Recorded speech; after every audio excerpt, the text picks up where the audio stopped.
Bienvenidos y bienvenidas a la séptima edición de Cultura Electoral 22. Hoy, 14 de abril del año 2021, estrenamos un nuevo tema. Vamos a ver el tema del neonacionalismo, el populismo y la extrema derecha particularmente. Bueno, hay unas definiciones que ahorita mi buen amigo y compañero, que por aquí lo tengo y lo saludo, Daniel González Chávez, nos va a especificar más al respecto. Bienvenido, Daniel. Giovanni, como siempre, un gusto estar aquí. Un gusto y un placer, por favor. Muchísimas gracias, por supuesto, a todos los que nos están en estos momentos observando, ya sea desde la plataforma de Facebook de culturacr.net o, por supuesto, también del canal de YouTube, porque tenemos un canal también en YouTube, culturacr.net. Ahí pueden encontrar los programas. Y en culturacr.net /barra inclinada CE 22, Cultura Electoral 22. Vamos en este camino hacia las elecciones de febrero del 2022, precisamente, y hemos hecho un recorrido hasta el día de hoy por los partidos políticos costarricenses, todos los que más o menos hemos ido incorporando dentro de bloques o grupos. Algunos partidos los hemos visto obviamente por su tamaño solos, como Liberación, la Unidad del PAC. Algunos los hemos aglomerado dentro de ciertos temas. Y hoy no podemos hablar de específico de alguno o algunos partidos políticos, pero sí de una tendencia a un pensamiento ideológico que se da más a nivel internacional, pero que en Costa Rica es posible que tenga algunas manifestaciones. El nacionalismo o neonacionalismo, la extrema derecha y este populismo que puede ser de izquierda como de derecha, ya vamos a entrar en detalle. Pero antes de ver ese tema, del cual de una vez les adelanto, aquí el especialista es Daniel. Sin duda alguna, me ha dado una lección esta semana preparándonos para este programa. He aprendido un montón de cosas y se supone aquí que soy yo el politólogo, vaya usted a saber. Pero en este tema definitivamente Daniel es el especialista, no me cabe ninguna duda al respecto. Pero antes de eso sí vamos a hacer un repaso al menos de tres noticias fundamentales importantes con un brevísimo análisis de lo que ha pasado. Primero, Liberación Nacional, y es necesario irnos a este tema porque ha habido muchos movimientos en los últimos días. La incorporación de Álvarez de Santi y de Fernando Zamora con la papeleta de José Figueres Ferrer. Esas fueron las primeras adhesiones que se dieron. Luego consultamos en culturacr.net a los otros candidatos. Hablamos con el señor Carlos Ricardo Benavides y también con la colaboración del medio amigo acontecer.cr. Investigamos con el caso de Rolando Araya, el caso de Claudio Alpizar, que nosotros le preguntamos, pero no nos contestó. Don Claudio, ¿por qué no nos contesta? Lo buscamos por Facebook, lo buscamos por WhatsApp y nos dejó en visto, como dicen los chiquillos ahora, y eso está muy mal hecho con la prensa, pero bueno, a Acontecer CR, a nuestro amigo Carlos de Acontecer CR sí le respondió, y entonces tenemos que en realidad todos van hasta el final. Va don Claudio, va Carlos Ricardo, va Constenla también, ya confirmó también que él va a pagar. Rolando Araya también confirmó que va a pagar. De hecho, Rolando Araya cuestionó esa alianza entre Álvarez de Santi, Figueres y Zamora. Y no sé si se me está olvidando alguien más de esa larga lista de los hombres del Benavides. PLN. Sí, Carlos Ricardo Benavides, todos ellos entonces van. Así que vamos a tener entre, don Alcides López y el señor Thompson, que ya había confirmado también que sí va, y el señor Alcides López, que es un emergente, una nueva figura aquí en Liberación, que también confirmó que sí va a pagar los 29 milloncitos de colones que cobra el PLN. De hecho, Claudio Alpizar hizo una crítica muy fuerte en un video que circula, como de que antes pagaban 20 millones y ahora 29, a pesar de que estamos en pandemia y que son más candidatos, y que cómo se va a encarecer el asunto, pero bueno, ya esos son lineamientos del partido. Menos actividades públicas, menos cosas incluso. Bueno, exacto, se puede precisamente, ¿verdad?, ahorrar desde ese punto de vista. Además, ya hemos hablado largo y tendido de que en realidad la propaganda política, el tema de la difusión del mensaje político, definitivamente ahora se mueve más en redes, en internet, y desde otras plataformas. Entonces, bueno, eso con respecto a Liberación Nacional, con el cierre de que el señor Gustavo Viales ya no es el secretario general del Partido de Liberación Nacional, al menos de manera temporal, dijo que hasta el 30 de julio, mientras procede alguna investigación, por, por las dudas que generan los nexos familiares o políticos a partir de un megaoperativo del OIJ que se realizó en la zona sur, donde se desarticuló una banda supuestamente ligada al narcotráfico y al lavado de dinero. Aparentemente, bueno, detuvieron al presidente municipal de Corredores, el señor, se me olvida el nombre, Bernabé Chavarría, y que era la mano derecha o ha sido la mano derecha de Carlos Viales, que es el alcalde de Corredores y el papá de Gustavo Viales. Pero bueno, como está ligado al asunto con el narcotráfico, lo más lógico para transparencia y para que no haya duda era que Gustavo Viales se separara también de la Comisión de Narcotráfico, se ha separado de la Comisión de Narcotráfico, de la cual incluso era presidente. Uno se pregunta que, ¿cómo es posible?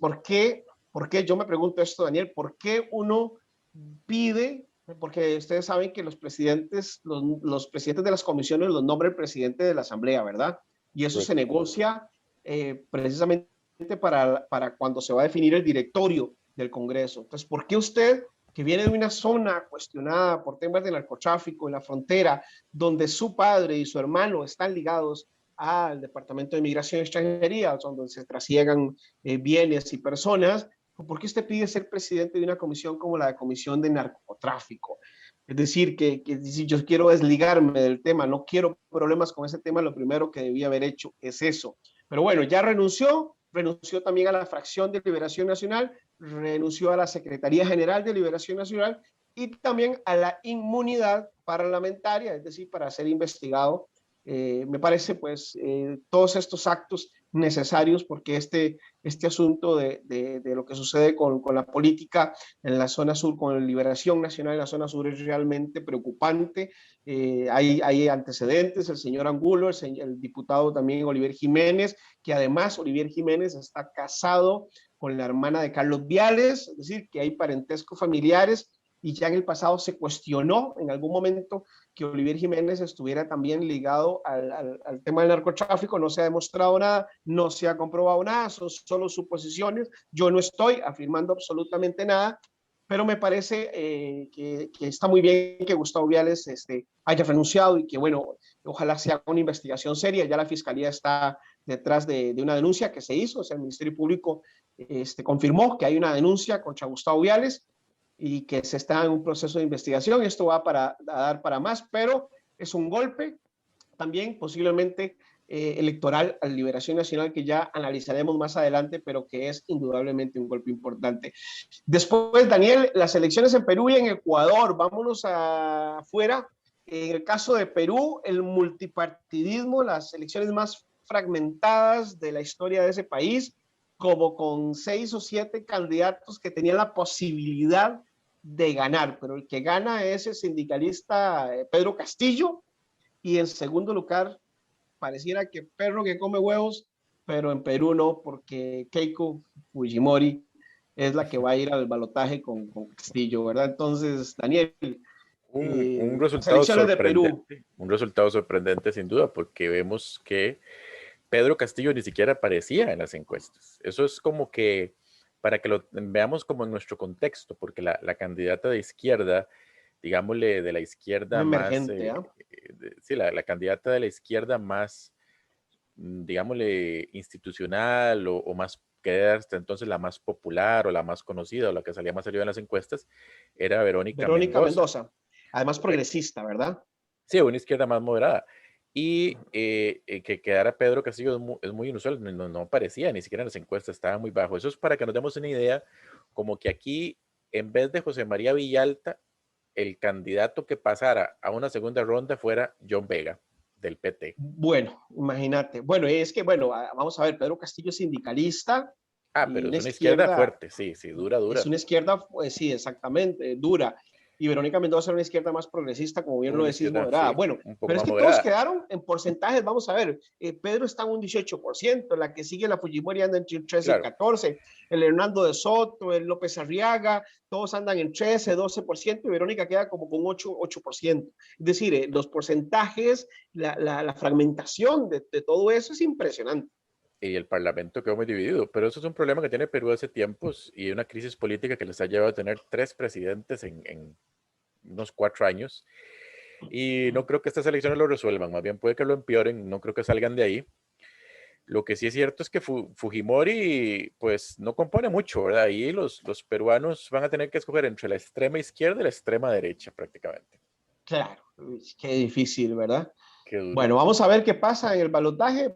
Vamos a dejarlo por ahí mencionado, lo vamos a analizar luego Y cuando un venga ya la caso segunda similar es ronda. el de Ecuador, ¿cierto?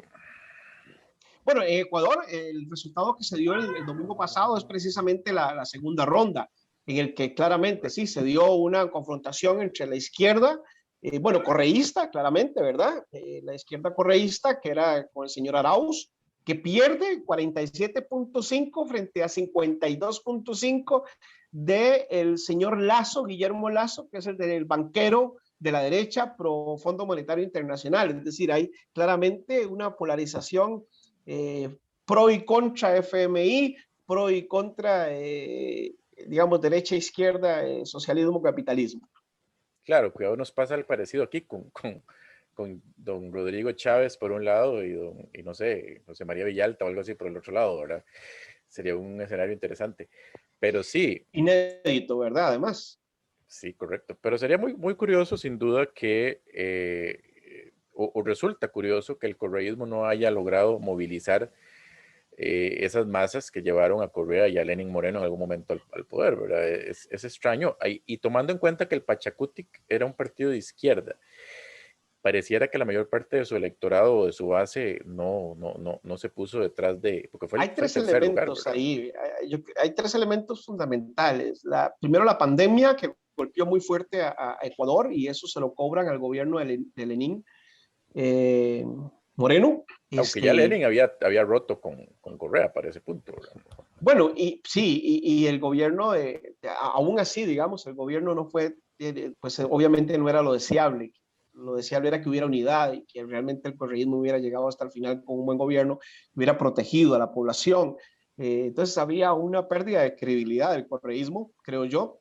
El mismo Rafael Correa dice claramente en las declaraciones que da después que ellos creían que iban a ganar y que no iban que no pensaban perder, decir, de acuerdo con todos los datos que tenía. Entonces, quizás también hubo un exceso de confianza del correísmo, ¿verdad? También, también es posible. Pero bueno, vamos a ver qué sucede en Ecuador. En Ecuador no es no está tan difícil quizás como el escenario de Perú, porque en Ecuador sí hay como dos fuerzas un poco más marcadas, quizás, aunque Sí, sí, hay hay que admitir que en Perú la cosa no era tan dura, digamos, el correísmo no es una extrema izquierda tan en radical, Ecuador. pero en Ecuador, ni Sí. Lazo tampoco es una extrema derecha tan radical, digamos, estamos hablando que ahí Bueno, era una derecha contra una izquierda un poco más moderadas. y hablando de derecha y de izquierda, Daniel, y hablando de radical y de extremo, contanos, ¿cómo es ese asunto de que hablamos ideológicamente de izquierda y de la derecha? Contarle a la gente. Qué interesante, eso es muy cierto, nos quedó exacto. Bueno, esos términos se remontan al Parlamento francés, la Asamblea Nacional de Francia, justo cuando acababa de pasar la Revolución Francesa. Los que tenían las posiciones más radicales, que buscaban cambios revolucionarios más osados, se sentaban a la izquierda y los que buscaban mantener el status quo o incluso regresar a las viejas tradiciones se sentaban a la derecha. Entre El más, clero. bueno, de todo un poco, los aristócratas, los sectores incluso de la plebe, pero que eran muy conservadores, muy monárquicos, se sentaban a la derecha. Entre más a la derecha, más duros, ¿verdad? En ese aspecto, entre más a la izquierda, más revolucionarios. En ese sentido, por ejemplo, los, eh, lo que se llamaban los ultramontanos eran defensores del antiguo régimen, se sentaban a la extrema derecha y ellos buscaban retornar a un monarquismo absoluto. A la inversa, por supuesto, los sectores ya totalmente socialistas, revolucionarios, se sentaban a la extrema izquierda con todos los puntos en medio, ¿verdad? Incluyendo el centro, centro izquierda, centro derecha, que eran más moderados. Bueno, anda, échale de comer al perrito, pobrecito, que te está pidiendo de comida, ¿no lo hizo? Sí, esta perrita es muy sobreprotectora de la casa, entonces seguro está ladrándole a algún gatito o algo así que anda en el No, techo. algún espíritu chocarrero debe ser. Muy bien. Será. Será, quién sabe. Bueno, de ahí pasamos entonces, hablando de extremos, al nazismo y al fascismo clásicos. Vamos a hablar, ya sabemos, ¿verdad?, que el nacionalsocialismo es el conocido como nazismo, es el que de Hitler, el que convoca y provoca la Segunda Guerra Mundial, todo ese holocausto terrible que se vivió. Es decir, hablar sobre la Segunda Guerra Mundial sería amplísimo, inacabable. Pero sabemos que de ahí sale el fascismo de Benito Mussolini en Italia, que también es la predominancia de un Estado totalitario, de un extremo clarísimo en el que el Estado debe intervenir de manera totalitaria, autoritaria, dictatorial, póngale todos los Claro, adjetivos para tener un Estado fuerte y decisivo y conducir los destinos de la nación de una manera firme hacia un supuesto progreso. El nazismo además se basaba pues, en la bendita verdad, raza superior, la raza aria, y el fascismo también en la supremacía por eso les decimos también supremacistas a muchos de los nazis de hoy, ¿verdad? Porque una claro, supuesta supremacía étnica. claro. Aunque el fascismo italiano originalmente no era racista, incluso había judíos y negros en el partido fascista italiano en un principio. Correcto. Fue la influencia de Hitler que lo hizo cambiar. Caso curioso, hay un caso de un empresario judío que fue uno de los grandes admiradores de Mussolini, amigo de Mussolini, creo que incluso su yerno se casó con una de sus hijas y poco después de que el nazi, y él, vea, él ponía en la cuna de su bebé, ponía la bandera fascista, la bandera de Italia y la bandera judía, por el orgullo que sentía de los tres elementos, ¿verdad? Y Imagínate. cuando Hitler toma el poder, él lo matan, lo manda a matar Mussolini. Ese fue un caso muy irónico. Bastante claro. Bueno, pasamos de la Segunda Guerra Mundial, que ya conocemos todo lo que desencadenó, y viene la posguerra, y viene el neofascismo, y Correcto. viene lo que luego vamos a conocer como socialdemocracia. Contanos, Daniel, ¿de qué Bueno, va esa historia? bueno, terminada la posguerra y con las economías del mundo en las ruinas, muchos de los movimientos políticos de esta época empiezan a tener una cierta predominancia o empiezan a girar hacia la izquierda. Incluso en Estados Unidos hay un dominio bueno, el New Deal de Roosevelt y toda esta cuestión, hay un dominio de los demócratas por un largo tiempo. Eh, el, en Canadá dominó mucho el Partido Liberal, que a pesar del nombre es básicamente un partido socialdemócrata. En Europa los socialdemócratas llegaban mucho al poder. No era que no hubiera una derecha fuerte, especialmente porque había iniciado recién la Guerra Fría y había todo un rechazo bastante fuerte al comunismo. Fue la época del macartismo también en Estados Unidos. Pero ese rechazo hacia la izquierda, irónicamente, o hacia el comunismo, irónicamente se vino de la mano con un Estado fuerte por parte de la mayor parte de las potencias occidentales, especialmente en Europa. Y ahí la socialdemocracia tuvo un fuerte predominio durante este periodo, empezaron a generar los estados de bienestar que conocemos hoy en buena parte de Europa, el Partido Socialdemócrata en Suecia, el Partido Socialdemócrata alemán, los laboristas en Reino Unido. Se da la reforma de los derechos civiles que fue dominada por los demócratas en Estados Unidos. Es decir, el mundo giró un poco a la centro izquierda. Bueno, Había Costa Rica no es la excepción, Costa precisamente Rica, no es la con el asociación, claro. Partido Liberación Nacional, es donde se consolida ese centro izquierda socialdemócrata hasta finales de los 70, podríamos decir, ¿verdad?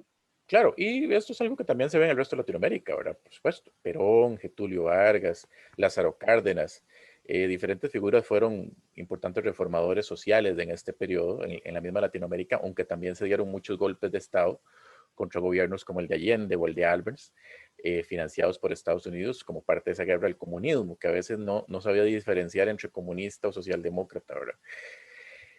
Sin embargo, esto no evitó que surgieran también partidos, lo que se llaman neofascistas, porque hay historiadores que dicen que fascismo solamente se puede hablar del de los años 30, que ningún movimiento posterior puede llamarse fascista. Pero sí existen movimientos neonazis y neofascistas, pero la mayoría de estos movimientos fueron mínimos, tenían un resultado electoral pequeñísimo. Ahí podemos hablar del NPD en Alemania, por ejemplo, nunca llegó al Parlamento. El movimiento social italiano, que era heredero de Mussolini, tuvo algunos parlamentarios en el Parlamento de Italia, pero eran muy pocos, 5 o 6 en un parlamento de 300 personas. El BNP en Reino Unido nunca logró, o sea, el British National Party nunca logró tampoco representación. Es decir, eran partiditos y grupúsculos neonazis con casi que ninguna importancia electoral durante este periodo. Bueno, pero estábamos entonces en la socialdemocracia. Como reacción en el mundo también surgen, como alternativa, digamos, o reacción a esto, surgen las fuerzas conservadoras, ¿verdad?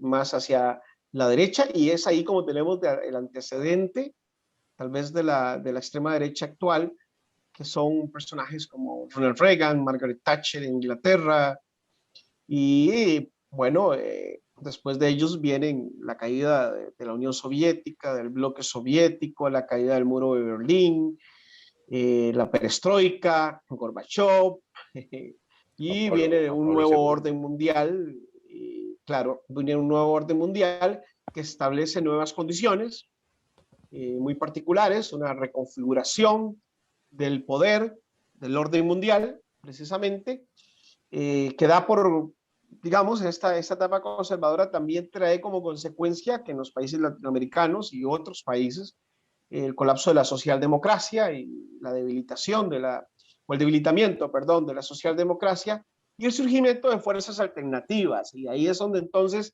venimos hacia el presente. Es correcto. Este proceso, bueno, cuando cae el muro de Berlín, declaró cierto escritor japonés que era el fin de la historia, que ya se había terminado todo, ya había ganado el capitalismo, ya no había alternativas. El mundo era capitalista y era Fukuyama era, globalizado. Murosawa, creo, pero no sé, no me sí, acuerdo. el del fin de la historia. El del fin de la historia, ¿verdad? El mundo era capitalista, había ganado el capitalismo, ya no había nada más que decir.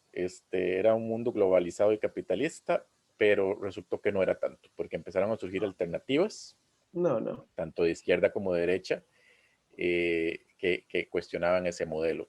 En el caso de la izquierda, pues bien vemos que empieza a surgir Lula, Chávez, ¿verdad? Tabaré Vázquez, etcétera, que empiezan a modificar o a tal vez ya no son esa vieja izquierda ortodoxa, socialista, marxista, pero que cuestionan el modelo neoliberal.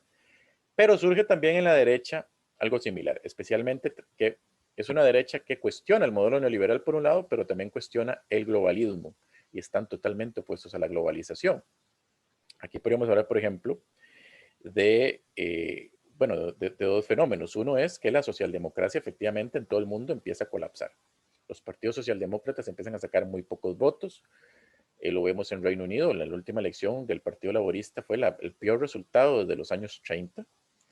En Alemania también el Partido Socialdemócrata ha estado decreciendo enormemente y, en beneficio del Partido Verde que le ha estado reemplazando. Mucho desgaste han tenido también por su alianza con Merkel, ¿verdad? Muchos socialdemócratas dicen, ¿para qué vamos a votar por ellos si al final van a hacer gobierno con Angela Merkel?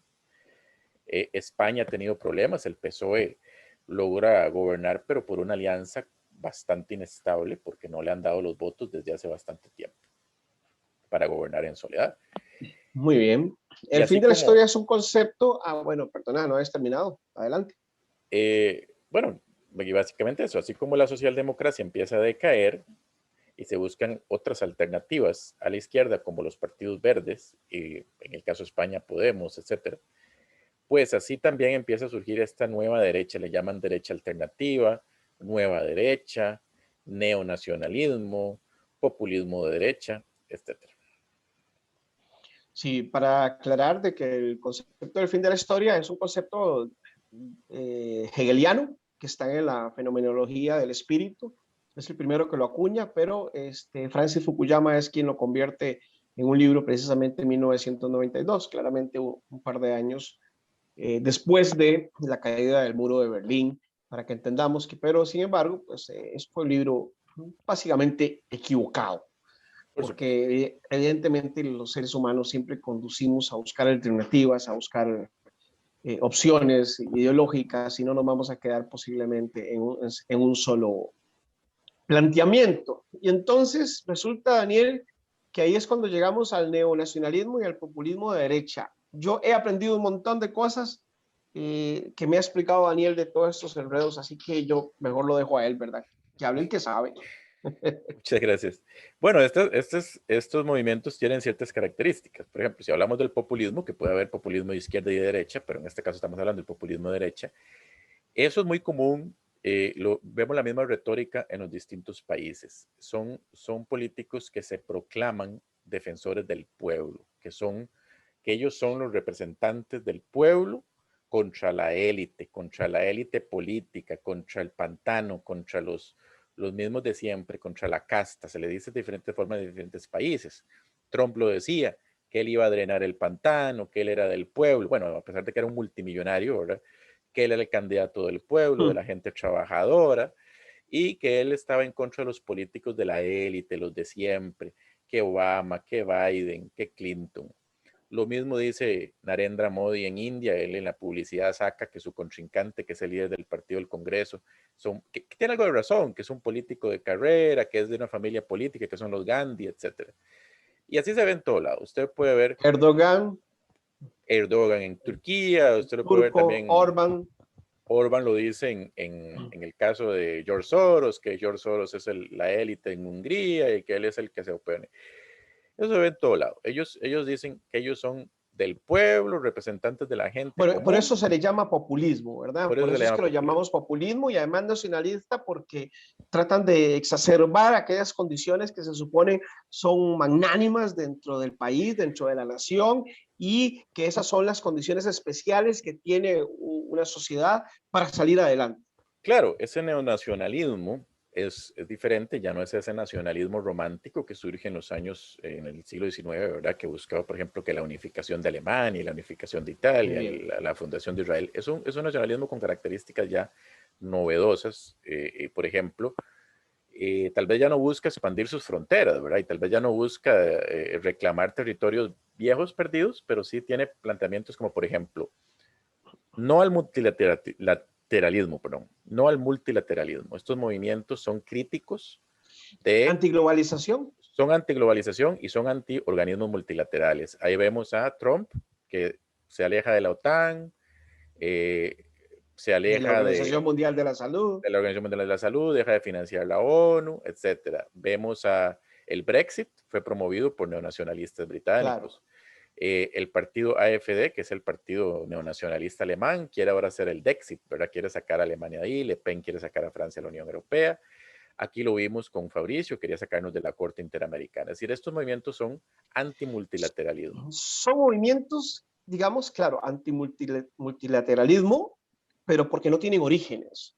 Es decir, en caso de Israel, con Netanyahu, que claro, era el Estado de Israel, era la nación judía, tenían el origen de exacerbar su propia condición étnica y como nación. Y en otros países se daba porque habían orígenes que conducían, ¿verdad? La Alemania que ya se unifica y entonces, bueno, los alemanes somos una, de alguna manera siguen considerando esa, teniendo presente esa cuestión de la raza superior, y eso es terrible. O Estados Unidos cuando se cree que Pero, todo lo demás es el patio trasero de ellos y ellos como étnica y culturalmente o tecnológicamente, pero además militarmente se suponen superiores. pero estos movimientos ya no son tanto etnicistas, son más, ellos ya no se dicen tanto que son la raza superior, Exacto. se dice que son la cultura superior, La que es diferente. cultura. La Bueno, pero cultura además superior. una cultura superior porque tiene mejores condiciones económicas o porque tiene mejores condiciones militares Esa y es otra demás. característica. Ellos son anti-multiculturalismo. Nada de musulmanes. Si usted vive en un país donde los musulmanes no son, bueno, obviamente la excepción Erdogan y los que son propiamente musulmanes, ¿verdad? Pero Claro. ellos son al revés, ¿verdad? Aquí solo Pero, musulmanes. En pero además donde, antidiversidad, ¿verdad? Es decir, ah, antidiversidad sexual, antidiversidad cultural.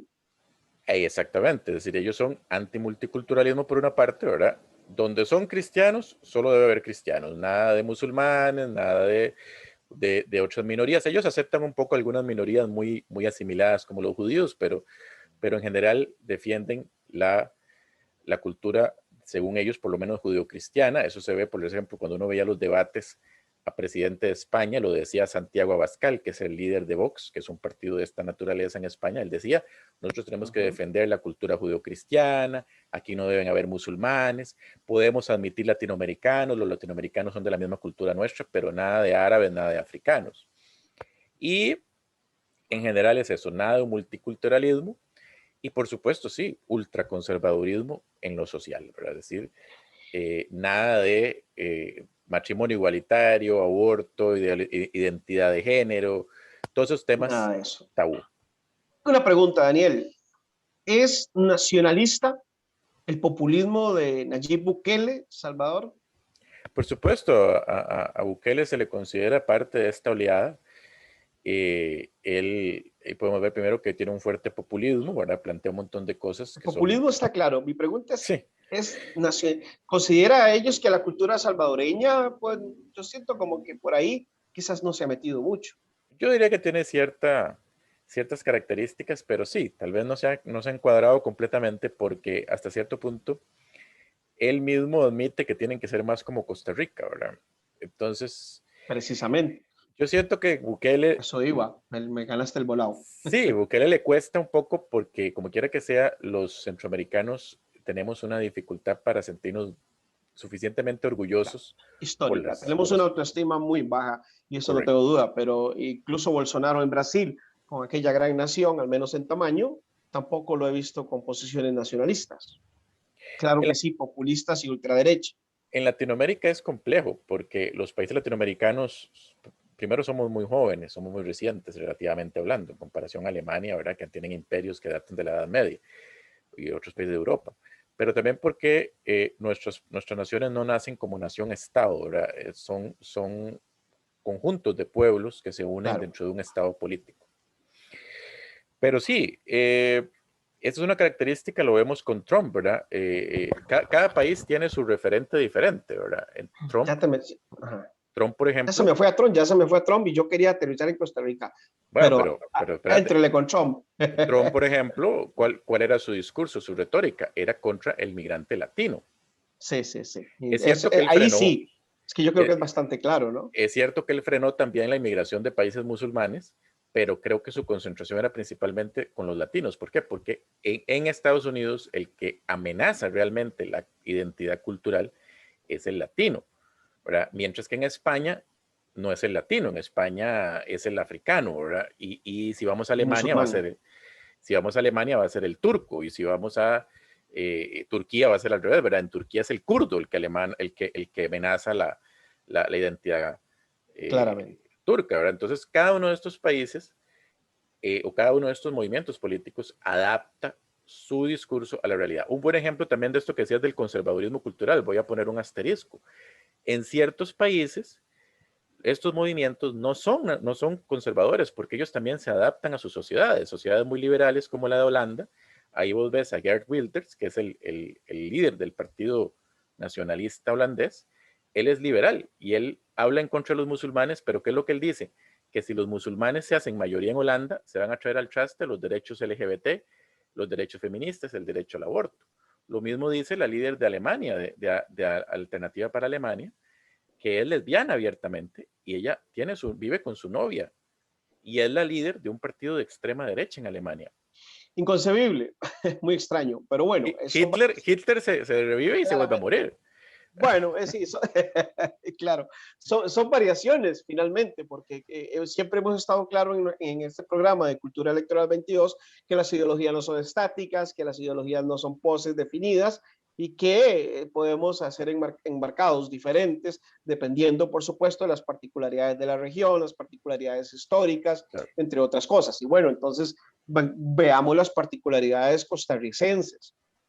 Y Juan Diego Castro, Fabricio Alvarado, Dragos Dolanescu, son posiblemente nombres que suenan dentro del populismo, pero yo vuelvo a hacer la misma pregunta, no tanto en un neonacionalismo, es decir, no escucho a Dragos hablando de una Costa Rica, etcétera, sí se lo escuché un poco a Juan Diego Castro, pero es un discurso más yo siento que populista y disimulado. Lo que buscan es más para efectos electorales, enganchar al tico que de por sí ya tiene una especie de nacionalismo ahí muy particular, muy sui generis, ese nacionalismo de la Sele, ¿verdad? De fútbol, del encanto con la Sele y Brasil y demás, que bueno, que me gusta el fútbol, no estoy diciendo que sea tampoco porque, pero digamos que no es el nacionalismo propiamente del que estamos hablando, cultural propiamente. Sí, correcto, es un tema complejo. Ellos tienen algunas de las características que vemos, por ejemplo, populismo, sí, ellos se presentan a sí mismos como los representantes del pueblo, de la gente común, contra la élite. ¿Quién es la élite? El PACA, los Alvarado, los Figueres, los Arias, etc. Ellos se presentan también como representantes de la identidad cultural, por lo menos Fabricio, ahora Fabricio lo dice, nuestra cultura es conservadora, nosotros somos cristianos, nosotros no queremos estas cosas como el matrimonio igualitario o el aborto, porque nosotros somos creyentes, etc. Sí tiene De la algunas cultura características, cristiana la propiamente, cultura cristiana que es, supone además ensanchada en todo el territorio nacional y dentro de la cultura como un todo. lo que no hemos visto todavía, bueno, tal vez un poco Sergio Mena, sí se lo hemos visto, pero muy levemente en comparación a otros países, es el tema de la migración. Cosa extraña, es curioso que ningún político costarricense todavía se haya agarrado el tema de manifestarse abiertamente contra los inmigrantes Bueno, pero nicaragüenses, ¿verdad? Daniel, vamos a ver, ningún político lo hace abiertamente, por ser tal vez políticamente correctos.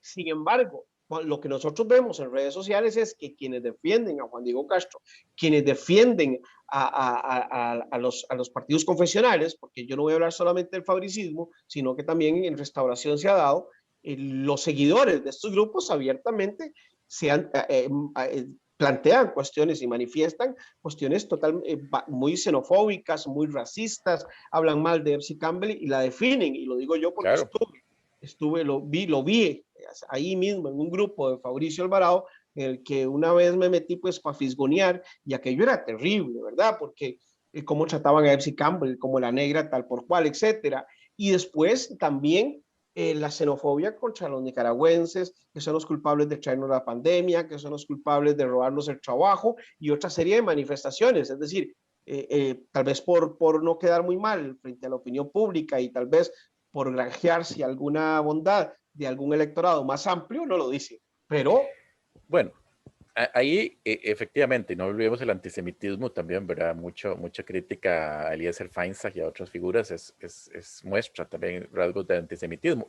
mucho más reducido, es muy reducido. Yo creo que Eric eso no es Rodríguez, significativo, ¿no? pero Eric Rodríguez Steller es uno, ¿verdad? Que ha sido famoso por su chat de WhatsApp que decía, ¿verdad? Fuera nicas, fuera gays, Es un hizo, claro ejemplo. hizo comentarios antisemitas en algún momento, ¿verdad? Es una figura que tiene muchas de estas características, pero es cierto. Ahí entra en juego muchos aspectos personales. Juan Diego Castro está casado con una nicaragüense, ¿verdad? Como decían por ahí, él no puede darse el lujo, ¿verdad? Porque duerme en el sillón, si se pone muy xenofóbico en el discurso, ¿verdad? Bueno, Probablemente puede amanecer como el esposo Lorena Bobbitt, decían por ahí. Este, muchacho, por favor, compórtese.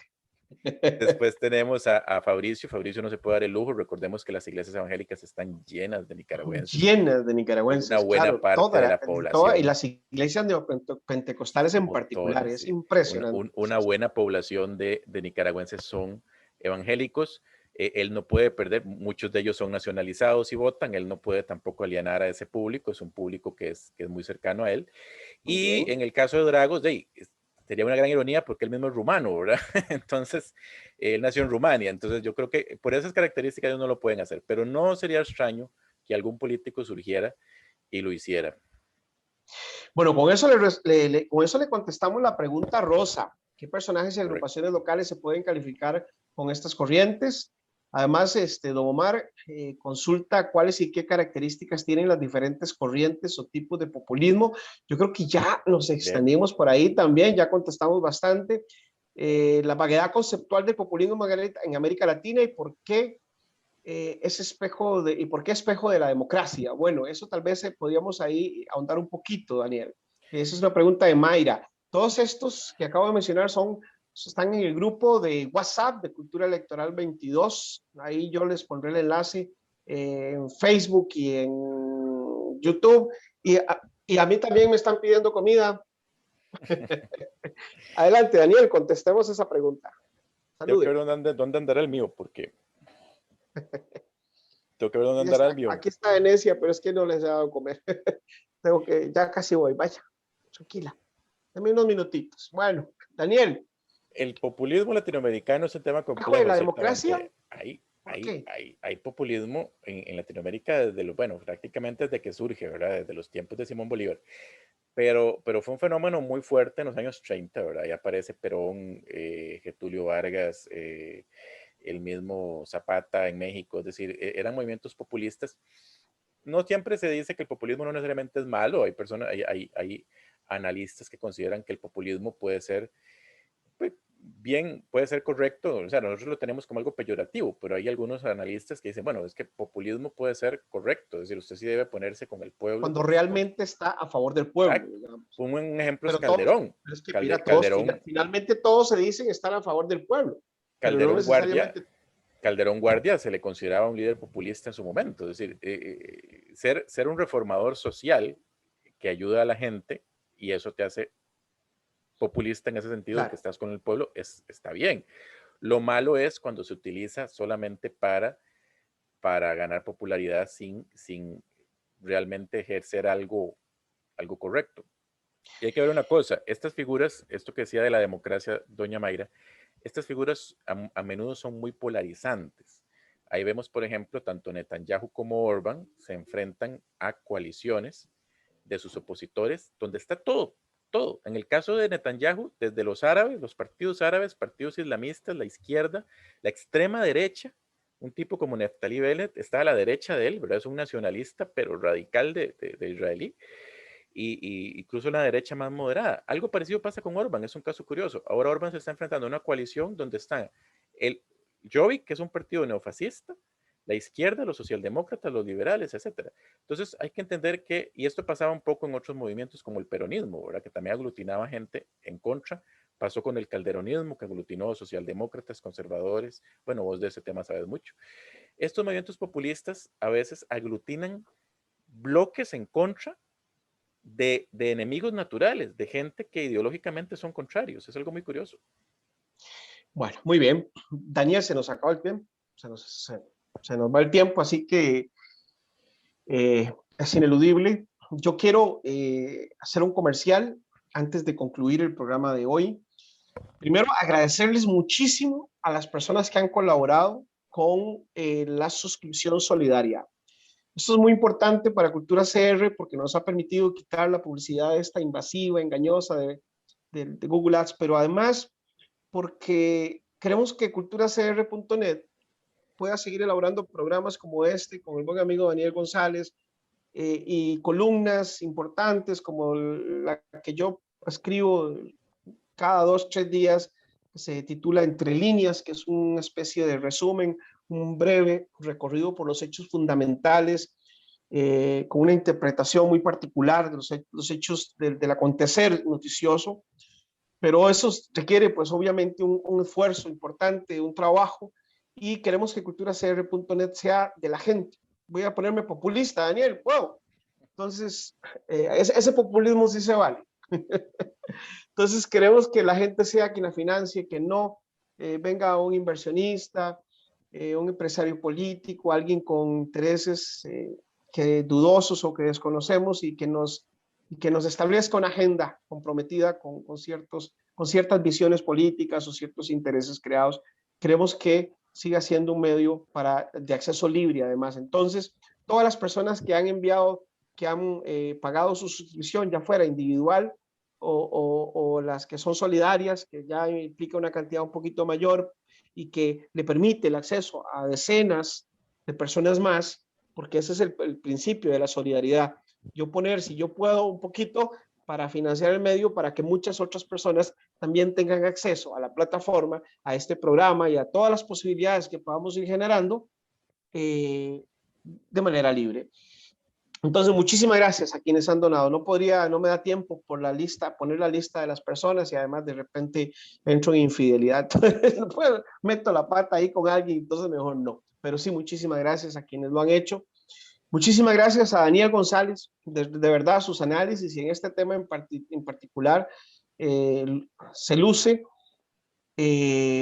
Recuerden compartir, dar like, la campanita, todo aquello que dicen los youtubers, pero sí, claro que sí, compartir y comentar es muy importante en las redes sociales para que prolifere la idea. Y recuerden además que este programa tiene una finalidad educativa, no solamente, además del debate político, además de generar insumos para que la población pueda tener más herramientas y más posibilidades de decidir un voto responsable, pues también educar y conocer un poco más y ya vemos con la luz de Daniel, con lo que yo también pueda enseñarles y a más gente y que más gente y más gente pueda educarse, porque necesitamos mucha cultura política, necesitamos mucha educación política en este país. En cuanto logremos avanzar en eso, va a haber un mejor país, habrá un mejor país indudablemente para todos nosotros, no tengo ninguna duda. Daniel, ¿algún mensajito final? Agradecer a todos por su atención y ojalá nos sigamos viendo. El próximo miércoles, por supuesto. El próximo Muchísimas miércoles los gracias. esperamos. Que tengan un bonito día.